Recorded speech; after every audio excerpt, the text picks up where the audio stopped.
Tuhan,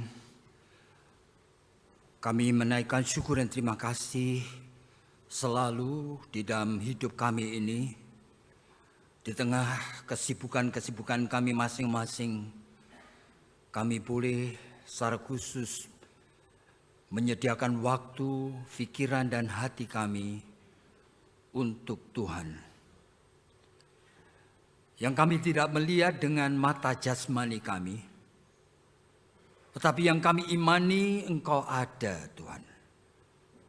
Dan Engkau berjanji untuk hadir di mana ada 2 atau 3 orang berhimpun di dalam nama-Mu. Begitu juga di dalam ibadat ini, Tuhan. Tolong supaya kami boleh melihat akan diri kami sendiri. Dan kami memahami betapa kami seharusnya dibinasakan. Sebagai orang-orang yang mengaku dengan mulut bahwa Engkau adalah Tuhan dan Juru Selamat. Tetapi realita di dalam kehidupan kami, Tuhan, dari waktu ke waktu. Tuhan, kami mungkin adalah perut kami sendiri. Tuhan, kami yang mengatur hidup kami adalah dorongan-dorongan insting dari dalam diri kami. Tuhan, kami kadang-kadang merasa putus asa. Oleh karena kami tidak berdaya menghadapi realita natur dosa yang terus-menerus masih hidup. Oleh sebab itu, jikalau pada pagi hari ini secara khusus kami mengkhususkan waktu untuk mendengarkan akan firman-Mu, Tuhan. Kami tidak mau hanya menjadi pribadi dengan telinga yang mendengar. Kami ingin menjadi pribadi yang membuka hati kami kepada Tuhan. Apapun yang Tuhan ingin sampaikan melalui hamba-Mu yang hina ini. Kami percaya Tuhan mempunyai maksud untuk memperbarui, untuk mengubah akan kehidupan kami yang lama. Pimpin kami Tuhan, dan dengarkan seluruh sembahyang kami. Oleh karena hanya di dalam nama Tuhan Yesus Kristus kami sudah berdoa. Amin. Saudara, di dalam rangkaian dari bulan misi, ya. Jadi ini mungkin bagian yang terakhir dan saya diberikan tema untuk mengkhotbahkan satu tema yaitu berkobar dan berkorban. Tema yang diberikan oleh hamba Tuhan di sini. Jadi kita itu coba memikirkannya. Seharusnya sebagai orang yang percaya untuk Injil Yesus Kristus, kita itu mempunyai jiwa yang berkobar. Tapi pada saat yang sama juga siap untuk berkorban. Saudara, saya ingin membaca 1-2 bagian dari Alkitab. Yang pertama dari 1 Korintus pasal yang ke-9.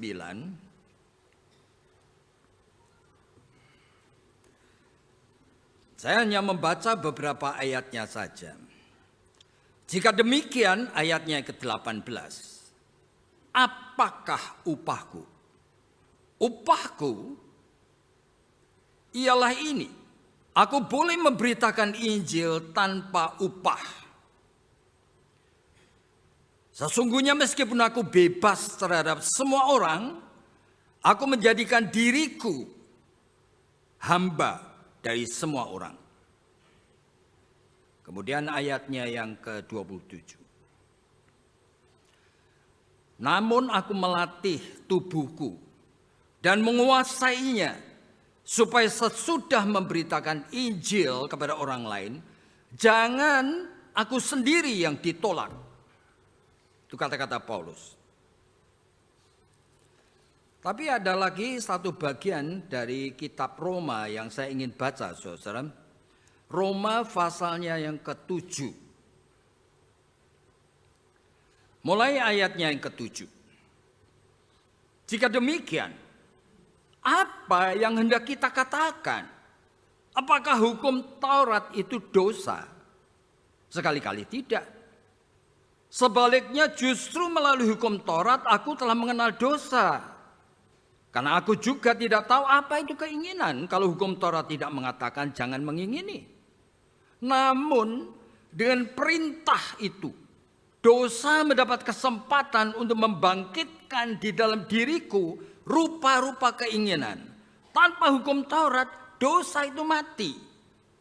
Dahulu tanpa hukum Taurat, aku hidup.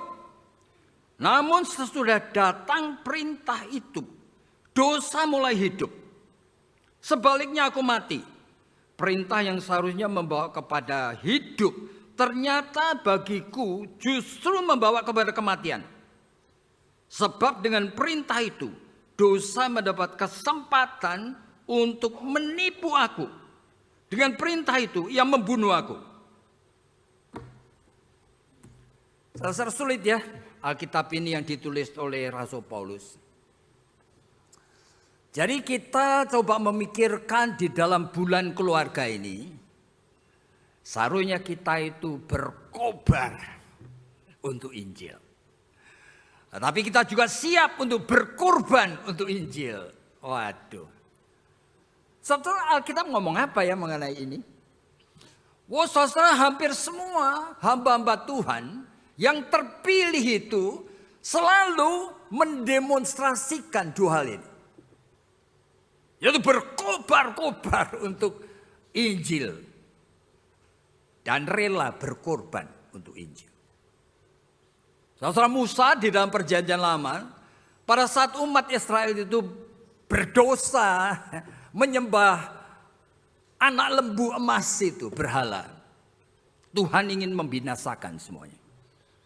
Tetapi Musa itu mengatakan di dalam Keluaran pasal 32. Tuhan, lebih baik engkau itu menghapus aku, namaku dari kitab hayat.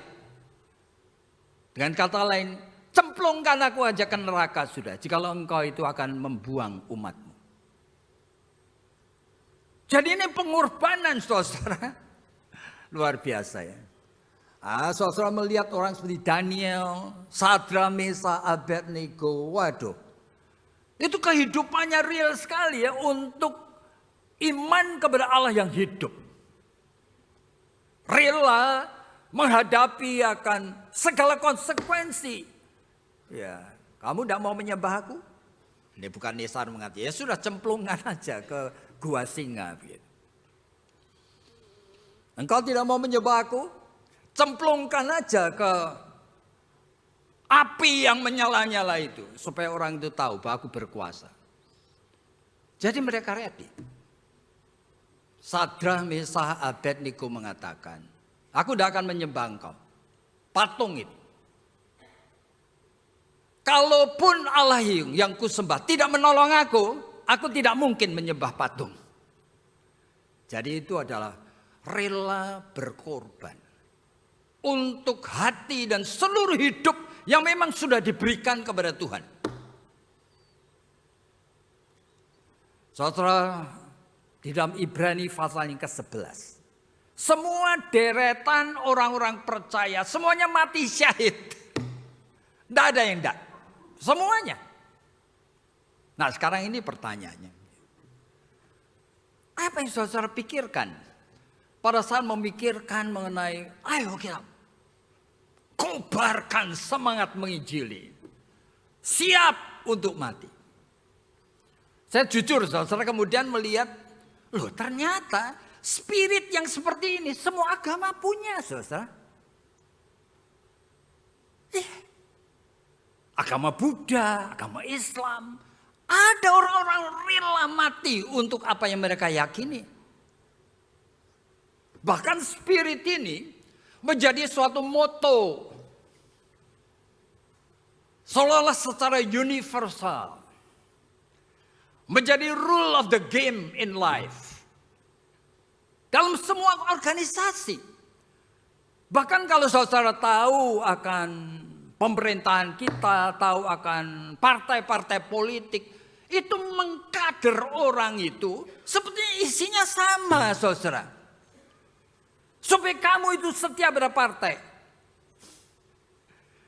Supaya kamu berkorban. Iya. Jadi saudara, ketika saya mulai memikirkan mengenai tema ini tidak exclusively milik iman Kristen. Lalu bagaimana kita ya? Jadi pertanyaan ini kemudian saya coba jawab. Bolehkah gereja ngajarin jemaatnya berkobar untuk Injil? Siap mati untuk Injil. Boleh? Ternyata jawabannya boleh dan tidak boleh. Hati-hati, saudara. Ya, kita bicara boleh dulu. Ya. Kenapa ya? Oleh karena Allah yang kita sembah itu adalah Allah yang memberi contoh untuk mencapai target mematikan dosa. Ya, dia itu memberikan putranya yang tunggal. Allah kan tidak punya anak, saudara. Jadi kalau disebut putranya yang tunggal itu adalah istilah antropomorfistik. Itu artinya istilah pakai bahasanya manusia gitu. The firstborn out of God. Yang pertama kali keluar dari diri Allah, yaitu yang diperanakkan. Lalu apa yang pertama kali keluar dari diri Allah? Pada saat Allah berfirman. Iya. Makanya Yohanes pasal 1 mengatakan pada mula pertama itu ada firman. Dan firman itu adalah Allah. Dengan firman Allah menciptakan langit bumi dengan segala isinya. Dan firman yaitu kuasa Allah ini. Kalau tidak ada firman Allah ya bukan Allah. Jadi kuasa Allah ini berinkarnasi menjadi manusia. Untuk apa? Untuk menggantikan kita.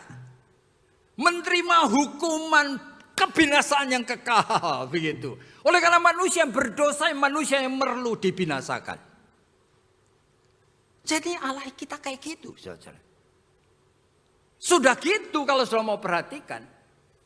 Ketika Allah mengosongkan diri menjadi manusia. Manusia kayak apa? Yesus Kristus ini. Istilah dalam bahasa Latin itu menarik sekali. Posse non peccare. Itu artinya apa? Menjadi manusia yang bisa tidak berdosa. Loh, jadi maksudnya apa? Allah menjadi manusia yang bisa berdosa. Ini adalah suatu pengorbanan, risiko luar biasa. Oleh karena apa? Yesus Kristus, Allah yang berinkarnasi itu, setiap detik harus mendemonstrasikan kesetiaannya kepada Bapaknya. Setiap detik. Sepanjang umur hidupnya, tik, tik, tik, tik, tik, sampai mati di atas kayu salib. Dia menjadi manusia yang tidak berdosa. Tapi itu karya keselamatan yang tidak masuk akal. Yang di dalam 1 Korintus pasal 1 disebutkan kegoblokan Allah. Oleh karena apa? Bagi otak manusia itu foolishness. Bodoh banget Allah. Allah menjadi kayak gitu untuk menyelamatkan kita. Berisiko gagal. You pikir Allah selalu berhasil? Nah ini persoalan. Di dalam karya keselamatannya dia berisiko gagal. Tergantung manusia Yesus Kristus ini. Tiap detiknya setia apa enggak? Nah, oleh karena Injil itu kayak gini, saudara.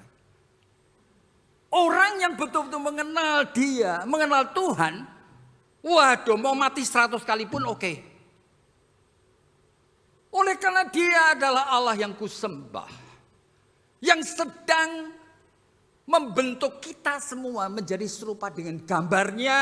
Saudara, disebutkan dalam Roma pasal 8 ayat 29.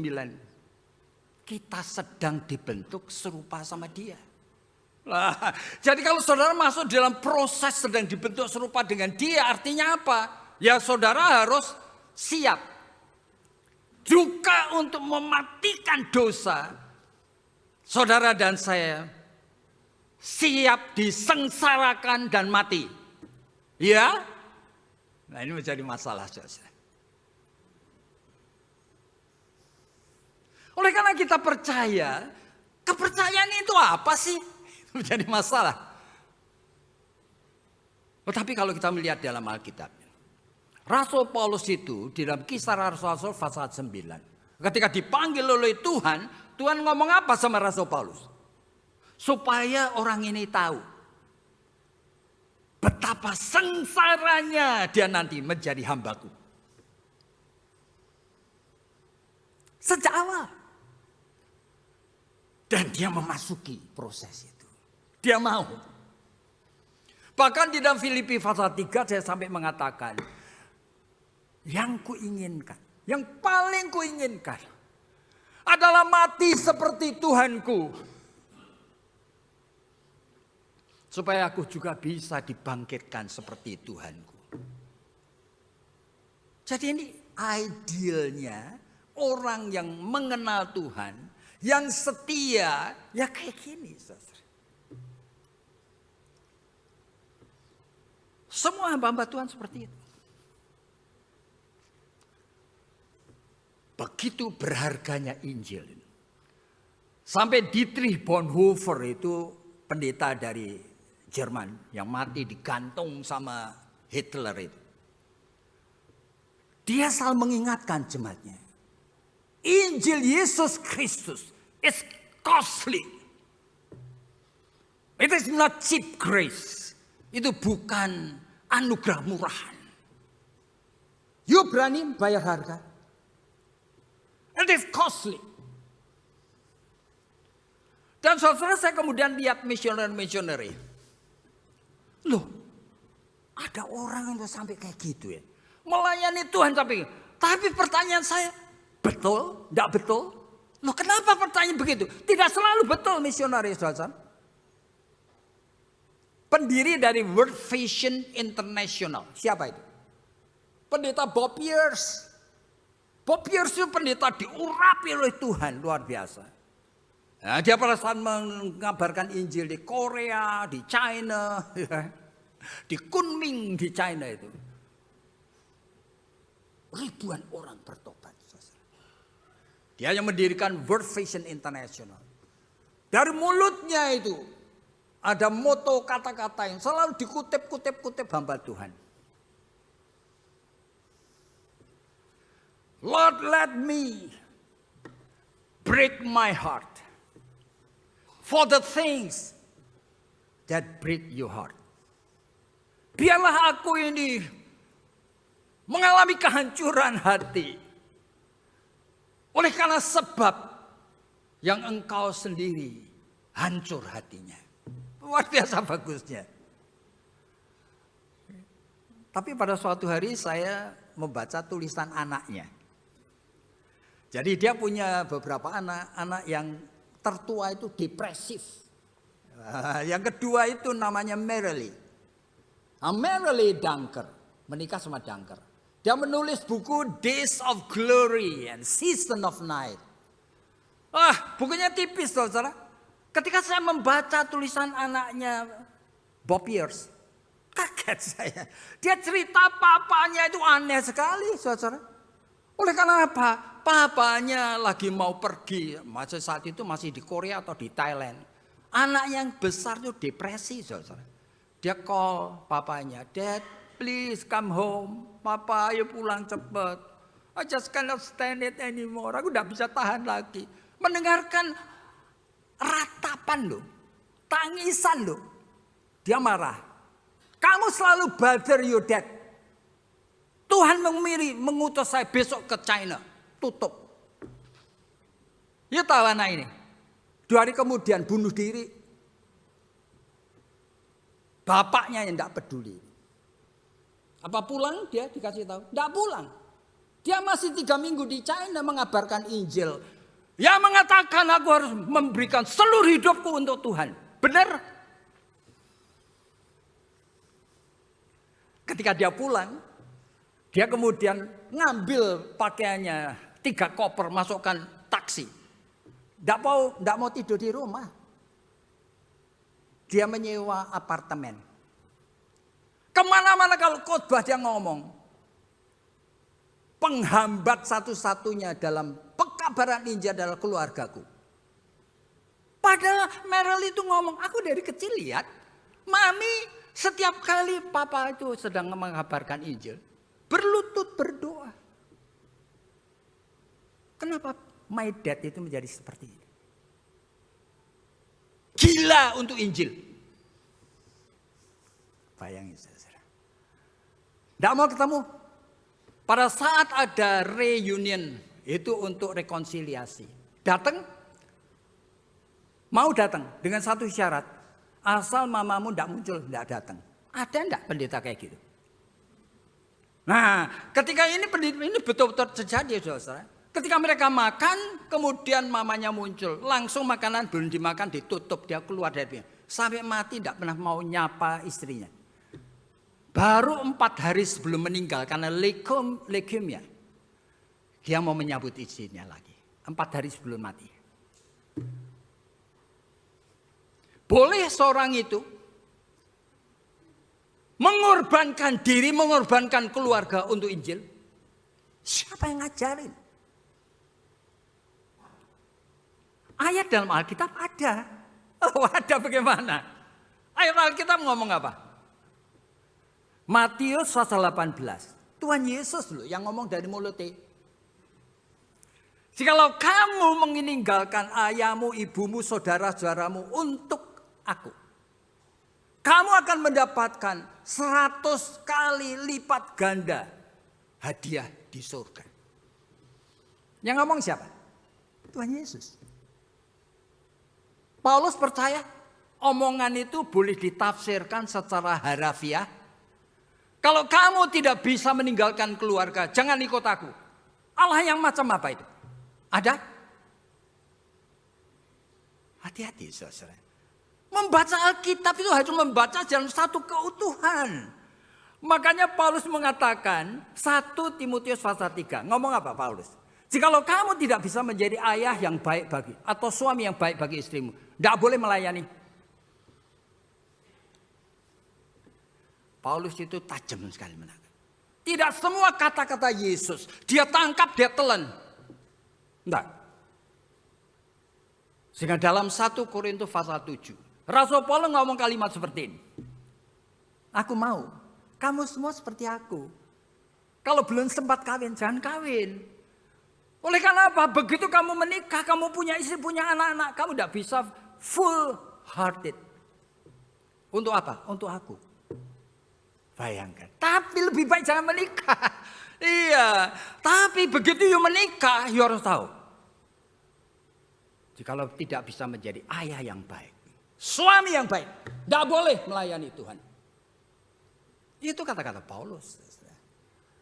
Jadi ini adalah realita, ya boleh. Oke. Tapi ada yang kayak gini. Jadi sebetulnya anjuran untuk seluruh hidupmu untuk Tuhan, ya kan? Sehingga kamu berkorban untuk Tuhan. Sebetulnya anjuran untuk siapa? Setiap orang Kristen? No. Enggak. Hati-hati. Dulu saya membaca ada orang yang bernama Bill Bright. Dia pemimpin dari Campus Crusade for Christ. Dia memberikan contoh. Semua orang bisa menginjili, gampang sekali, memakai 4 ayat. Ya kan? Ayat yang pertama Roma 3 ayat 23, ayat kedua Roma 6 ayat 23, begitu loh. Kita semua orang berdosa. Tapi di dalam Yohanes pasal 3 16 ayat ketiga, ya kan? Demikianlah besar kasih Allah, oke. Lalu Kisah Rasul-Rasul 16 ayat 31. Pakai 4 ayat toh. Kamu injili orang. Percayalah sama Tuhan Yesus, maka kamu akan selamat. Sehingga banyak orang menginjili. Ngawur-ngawur itu menginjili. Saya mengenal seorang wanita tinggal di Jawa Tengah, saudara. Saking inginnya dia menginjili, saudara. Dia sampai ngapain? Minta kepada kami itu selalu traktat. Seluruh pasar itu dikasih traktat, saudara. Terus menginjili dia. Nah suatu hari dia sendiri buka warung. Suatu hari satu kampung datang ke dia. Mau bunuh orang ini, mau bakar rumahnya. Oleh karena kristenisasi. Boleh kita melakukan seperti itu? Itu perintah Tuhan? No, saudara.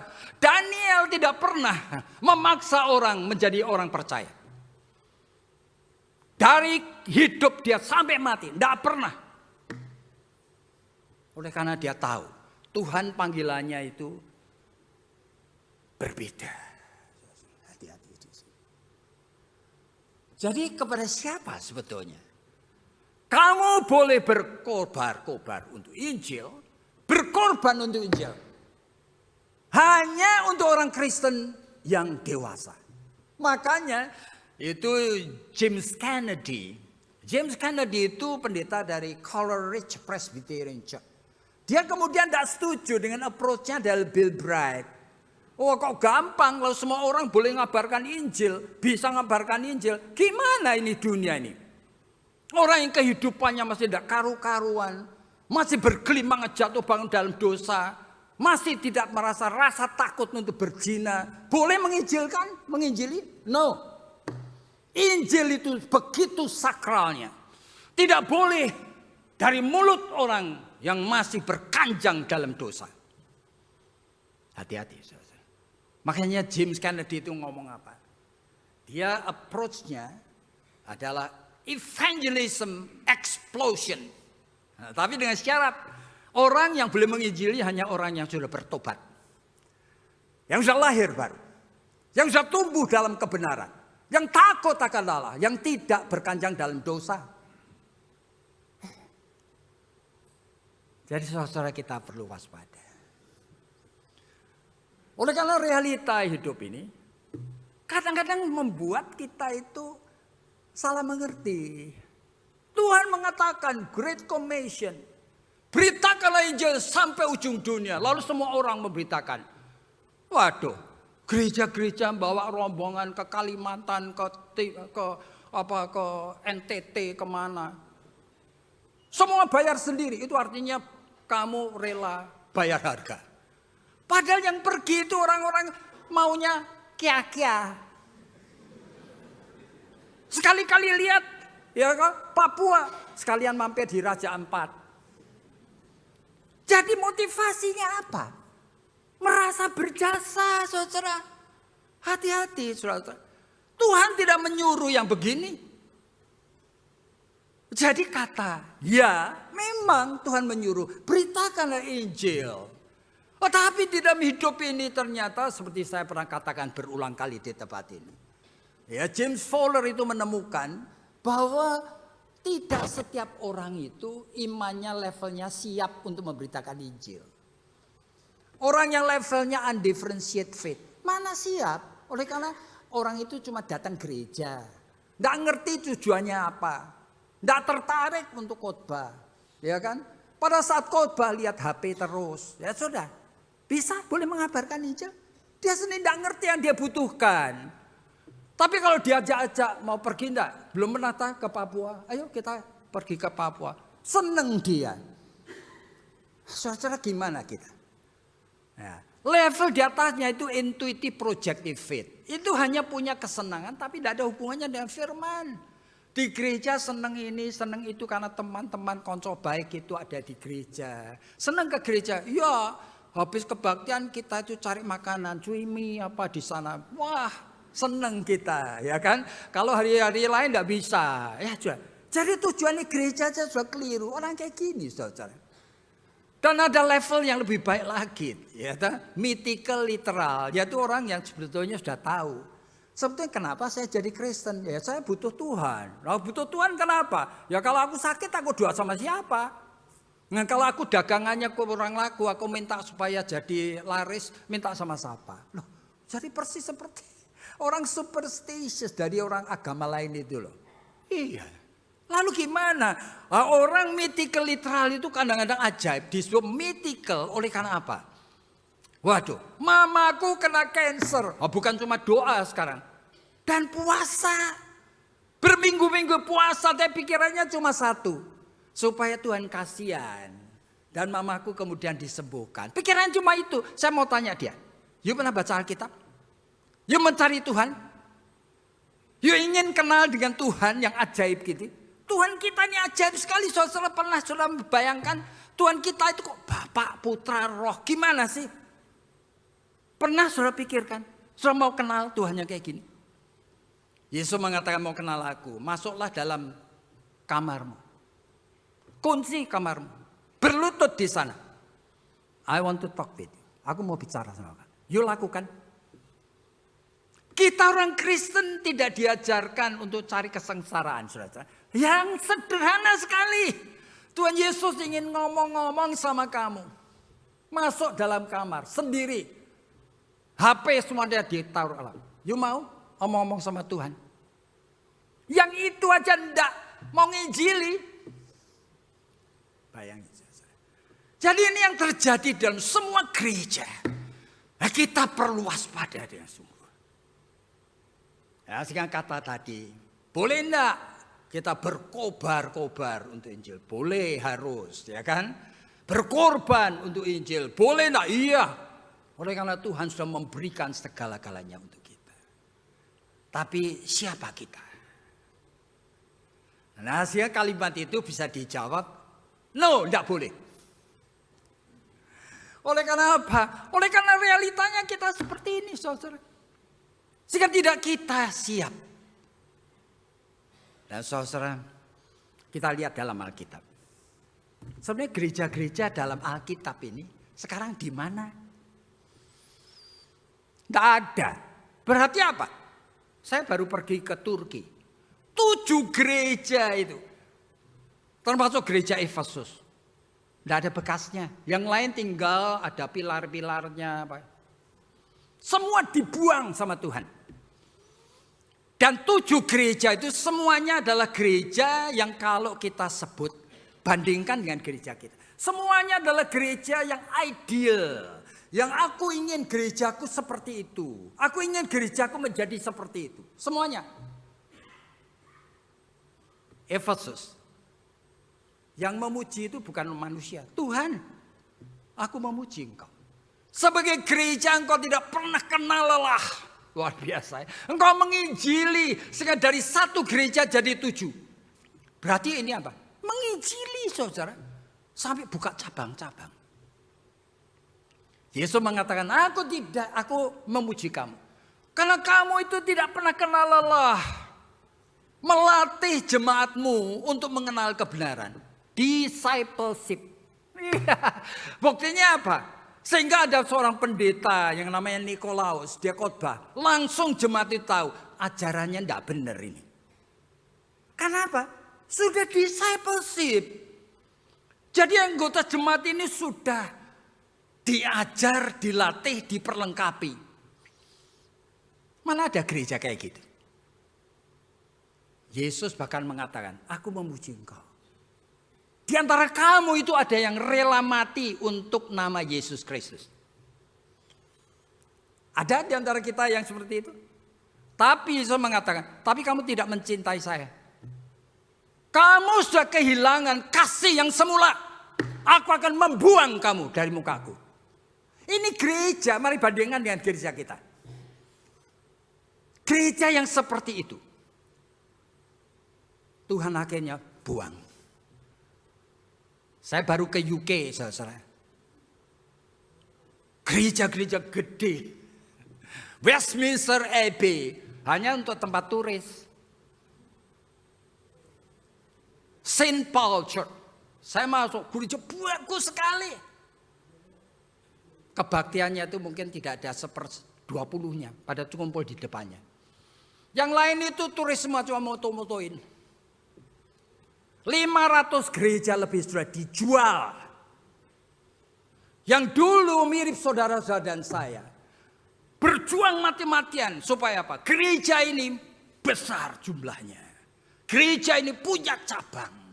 Gereja ini mendatangkan, melatih discipleship. Silakan.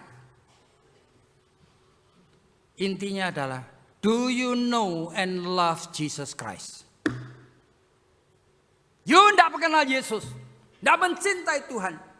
Hukum alamnya itu memang ada. Ya orang yang kerja, ya you mau buka cabang 10 aja gereja ini pasti bisa. Karena ada duitnya. Betul? You know and love Jesus Christ. Kalau enggak, kita harus hati-hati. Oleh karena ini hanya agama, saudara. Ini hanya upaya manusia. Ini hanya upaya untuk menggerak-gerakkan jemaat. Semuanya adalah pikiran konsep beragama. Padahal di dalam Yohanes pasal yang keempat, perempuan Samaria itu ngomong sama Tuhan, Tuhan sebetulnya ibadat yang paling baik itu di mana sih?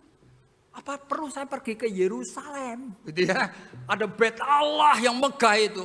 Atau ini di sini di Bukit Gerizim. Yesus mengatakan waktunya akan tiba. Sekarang sudah sampai. Tidak boleh lagi orang menyembah aku dengan agama. Allah itu roh. Hanya bisa disembah dalam roh dan kebenaran. Nah sekarang persoalannya. Kenapa ada gereja? Ya memang ini gereja itu ada oleh karena kemauan manusia. Yesus membangun gereja itu bukan gereja bait Allah yang diulang, saudara. Ini adalah gereja dengan bait Allah. Dengan macam-macam ritusnya. Hati-hati saudara. Makanya tidak ada bekasnya semua gereja. Di dalam Alkitab tidak ada satupun yang bertahan. Oleh karena cuma agama. Dan apa yang dialami oleh Rasul Paulus. Paulus mulai pertama kali itu mendeteksi gejala yang menakutkan ini di jemaat Galatia. 3 tahun Paulus menginjili di Galatia. Setelah dia pergi, tiba-tiba dia dengar, orang Galatia itu gelisah. Bagaimana menyembah Allah dalam roh dan kebenaran. Bagaimana hidup cuma dengan kasih karunia Tuhan. Tidak ngerti mereka. Kok rasanya itu kita itu gelisah. Gitu. Mesti melakukan apa untuk mengatasi dosa-dosa yang lama. Tidak ngerti mereka. Dosa yang lama hadir lagi. Dosa yang lama hadir lagi.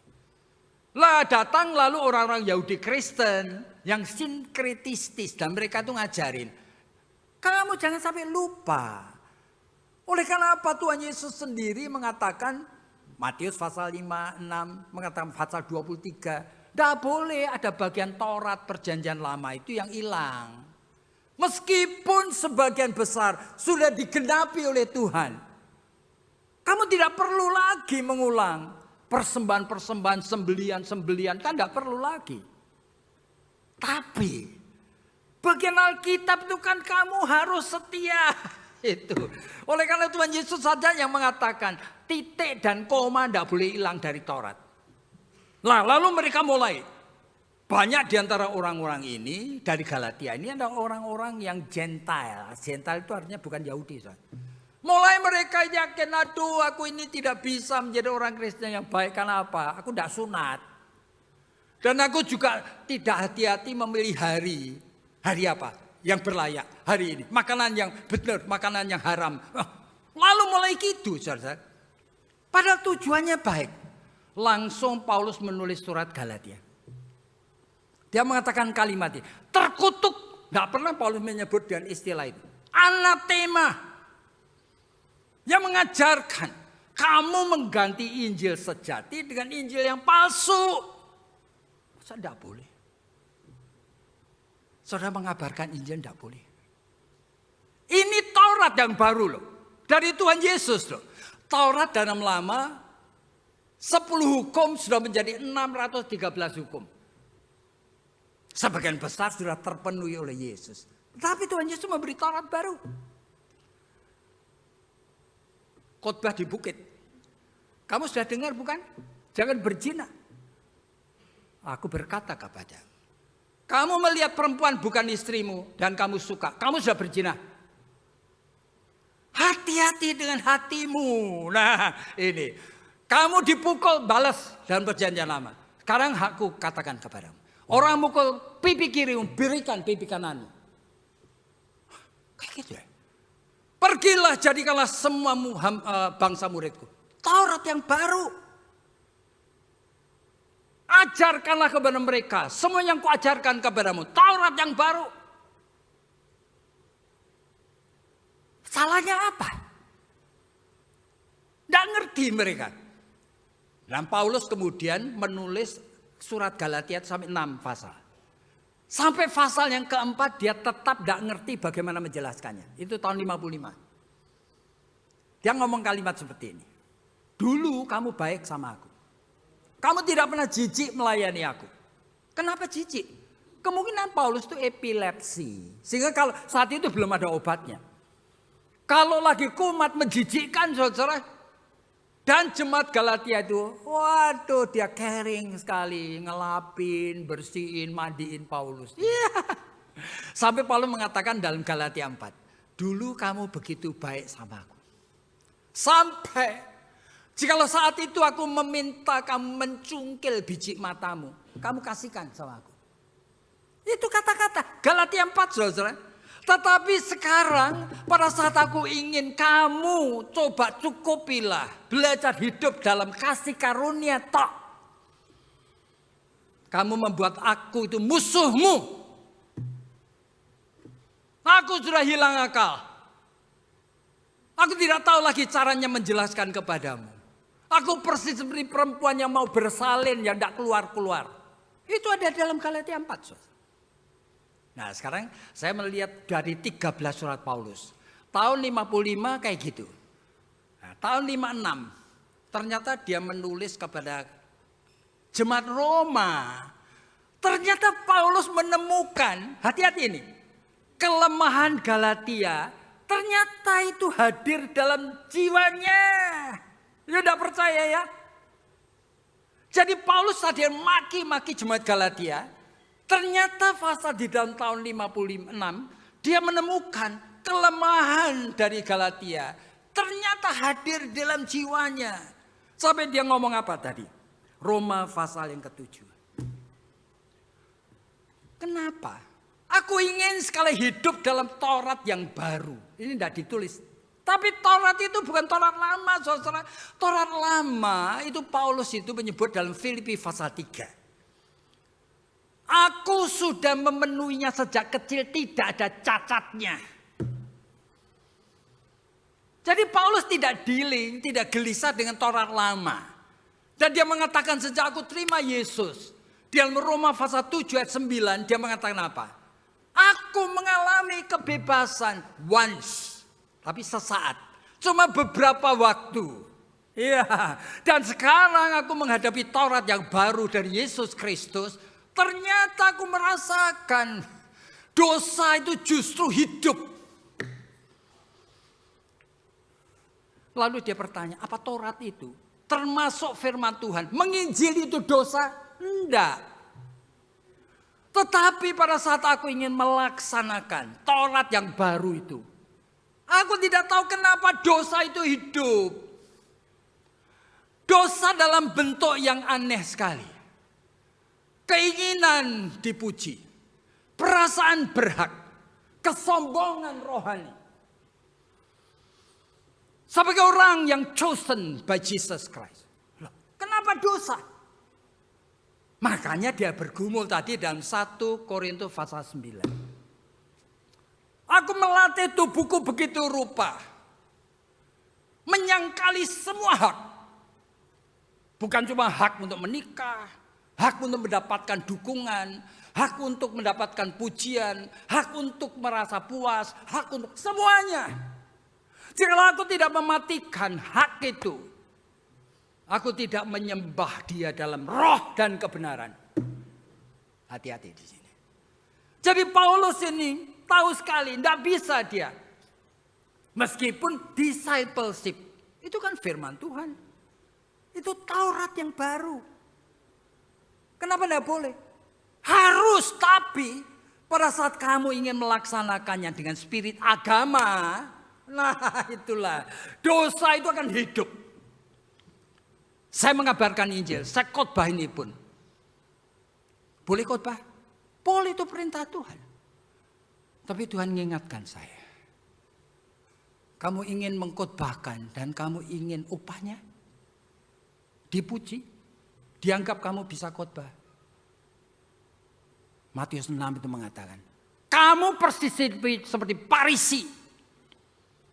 Kamu sudah terima upahnya. Aku tidak akan memberkati kamu. Aneh, saudara. Gak boleh. Jadi Paulus melatih tubuhnya. Bagaimana aku itu melepaskan diri dari jerat, meresponi Taurat yang baru ini dengan spirit yang keliru. Sulit sekali, saudara. Sebab itu Paulus mengatakan dalam 1 Korintus pasal 9 tadi. Aku melatih tubuhku. Tapi latihan ini bukan latihan seperti orang di dalam perjanjian lama. Mendisiplin diri, bertekad, rela bayar harga. Bukan itu, saudara. Kalau itu ya terjerat kepada Taurat lama. Tapi latihan ini adalah latihan godliness. Makanya dia menulis dalam 1 Timotius pasal 4. Latihan badani dan jiwamu. Sedikit sekali faedahnya. Tetapi latihan spiritual sensitivity namanya, godliness. Setiap saya memberitakan Injil, you mesti tahu. Kamu tidak berlayak sama sekali.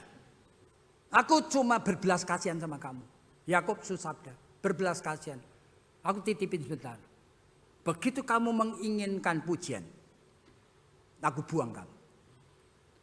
Dengan Tuhan tuh kayak gitu, saudara. Sehingga Paulus itu melihat bahwa hidup ini hanya Kristus yang bisa menolong dia. Roma pasal 8 ayat 3 dia mengatakan, segala sesuatu yang aku ingin lakukan, tidak pernah berhasil. Sudah dilakukan Allah dalam Kristus untuk aku. Jadi siapa yang boleh mengabarkan Injil? Orang yang menyadari dirinya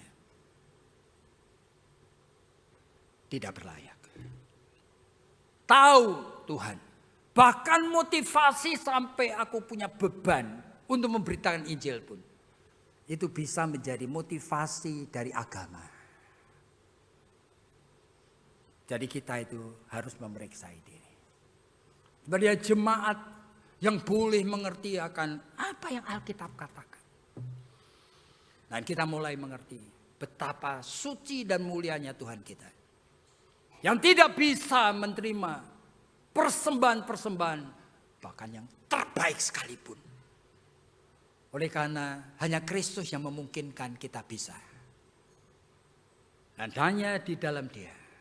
Oleh karena Dia. Di dalam hubungan kita seperti carang yang menempel pada pokok anggur.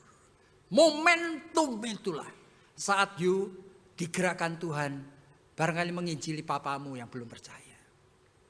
Saat momentum kamu nempel digerakkan Tuhan menginjili tetanggamu yang belum percaya. Yang menggerakkan hanya Tuhan Yesus. Aneh sekali. Kita perlu hati-hati dengan plan dan rencana dari gereja.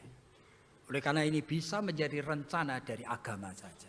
Yang ingin memperbesar jumlah, menambah anggota, dan memberikan perasaan sebagai orang-orang yang berjasa.